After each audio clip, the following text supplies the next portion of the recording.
بسم الله الرحمن الرحيم. اللهم صل على سيدنا ومولانا محمد صاحب التاج والمعراج والبراق والعلم، دافع البلاء والوباء والقحط والمرض والألم. اسمه مكتوب مرفوع مشفوع منقوش في اللوح والقلم. سيد العرب والعجم، جسمه مقدس معتر مطهر منور في البيت والحرم. شمس الضحى بدر الدجى صدر العلا نور الهدى كهف الورى مصباح الظلم. جميل الشيم شفيع الأمم صاحب الجود والكرم.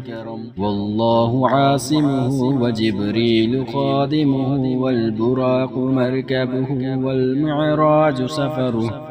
والمعراج سفره وسدرة المنتهى مقامه وقاب قوسين مطلوبه والمطلوب مقصوده والمقصود موجوده. سيد المرسلين خاتم النبيين شفيع المذنبين أنيس الغريبين رحمة للعالمين راحة العاشقين مراد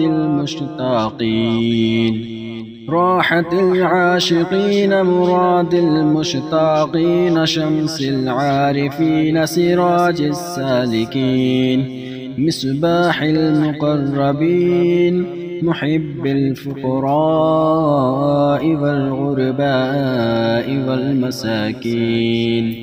سيد الثقلين نبي الحرمين إمام القبلتين وسيلتنا في الدارين صاحب قاب قوسين محبوب رب المشرقين ورب المغربين.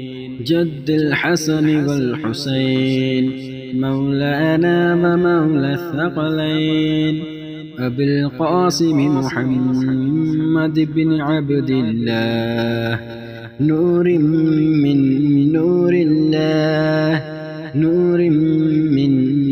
الله يا أيها المشتاقون بنور جماله صلوا عليه وآله وأصحابه وسلموا تسليما.